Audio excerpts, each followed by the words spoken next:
عندنا شوية من طريقة التعبير لكن احنا نتمناه عنا تكون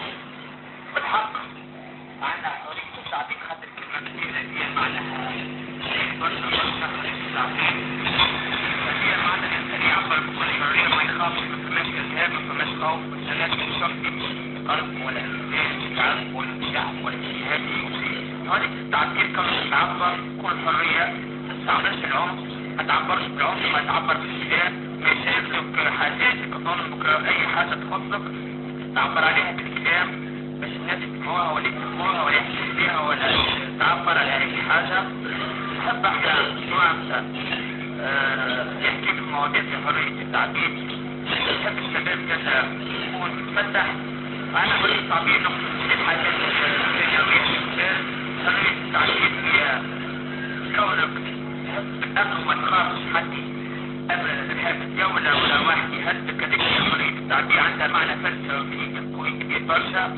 حرية التعبير مش معناتها التفاهة وكذا لا كلمة كبيرة برشا واللي بنسموها يجتمع الأساتذة وثلاثة وشيء كيف حرية التعبير كلمة كبيرة برشا حرية التعبير تحكي على الإنسان اللي يتبرمج تحكي على حياتك الشخصية مشاكل الشخصية تحكي على استخدام القضاء على حرية الصحافة على قد يعمل في الجديدية تحكي على كل ما هو مرضك تحكي كذا على كل ما هو عمل مع الزميل على كل ما عمل حاجة باهية على كل حاجة باهية كل حاجة بتيجي فيها ونحكيها بكل حوار وأدب ومنطق وصراحة وتفاوض مع خلينا علم التفاوض وعلم التحاور كيف نتعلم وكيف نتعامل نحكي مع بعضنا نفهم بعضنا يمكن الناس سياسة العنف والإرهاب وكذا واحنا دولة ديمقراطية دولة حرة بالحق دولة ديمقراطية كذا بالحق مش كلمة برا نحب دولة ديمقراطية حرة وعلاش كل واحدة الحرة إذا احنا من حرة رواحنا علاش يكونوا معلش نسمع أحسن منهم كل واحدة الرجال وأنا نرى قولتهم إن شاء الله توصل للنهار دولة حرة عندها حرية عندها ديمقراطية عندها عدالة خاصة نركز على العدالة وأنا كذلك نركز على عنصر الشباب نحب نشبه بالعنصر المجتمع المدني يدخل في المجتمع المدني يساهم في المجتمع المدني خاطر أحد أساليب تحقيق الديمقراطية في البلاد نحب برشا الشباب يدخل في الجمعيات في الخصامات ويحاول يحكي ويثقف روحه ويهدف روحه في برشا حاجات ونقول واحنا الدولة متقدمة ونقول واحنا قائمة على الاقتصاد لكن أنا نقول الدولة متقدمة أول حاجة الدولة عالية كثيرة ما عندهاش سلاح ما عندهاش موارد خامة لكن لازم أول حاجة باش تكون متطورة تأتي الدولة كثيرة ما عندهاش حتى موارد خام هي أول أساس باش تكون دولة متقدمة هي تكون عندها استقلال القضاء وعندها حرية التعبير وقضاء عادل ودولة عادلة وحرية التعبير الثانية أول حاجة هي نحبوها للمجتمع التونسي هي الحرية الناس تحس بالأمان مش تحس بالخوف ما تخافش من الشرطي خاطر هو يسمع عليك ويحفظ فيك واحنا نرسل فيه ونسلبوا فيه ونخدموا فيه مش هي كذلك احنا مش زي عليه وهو عنصر الشعب والشعب ما نخدموا بعضنا هذه أول حاجة شرط القانون وهذا الشرط اللي على العدالة بتاع الحرية بتاع الديمقراطية بتاع الاستقلال بتاع القضاء بتاع الصحافة كيف تقدم الاقتصاد هو التكنولوجيا البحث العلمية والأمور اللي تجي مع حرصوا على دولة في استقلال القضاء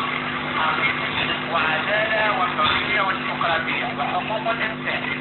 حقوق الإنسان اللي أراد معنى كبير برشا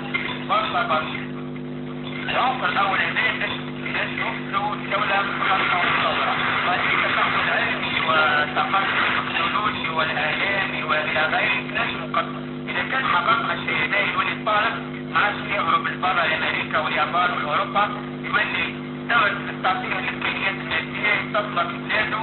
وخرج مواهبه وقدراته في الوطن بتاعه ما يهربش خاطر يولي يحب الوطن بتاعه يحب يسعى باش الوطن بتاعه يتقدم يكون أحسن حتى الأوروبيين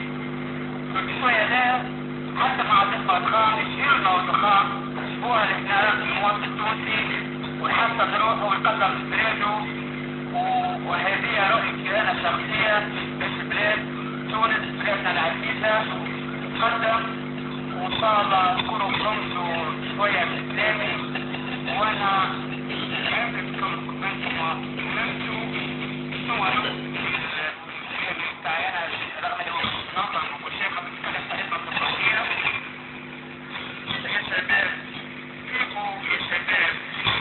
حقوقكم وواجباتكم، يا شعب تونس تحب روحك، يا شعب تونس تكون رحمة، تكون رحمة في كلمة فقط. يا شعب تونس تحبك تكون وطني حقيقي، تحب تونس الحقيقية، هذا هي من الموت، مش مثل مبرر. تحب بلادي، تحب الشباب يعرف الفرق بين المدنية والوطنية، راهو السلوك الحضاري والمدني والوطني. هذه العنصر هذايا احنا نعطيه العنصر هذايا تحب تونس الوطني ننظم وتبدأ برشا كل الطاقة اليابانية لازم ينظم برشا متربين فرنسيين يحبوا احنا التونسي كما هو. السيد يلعب لازم يكون يعرف واجباته ويعرف حدوده مع الآخرين، يحترم الناس الكبار، يحترم الآخرين، يكون منضبط وإلى آخره. يقول إن شاء الله بارك الله فيكم وإلى اللقاء والسلام.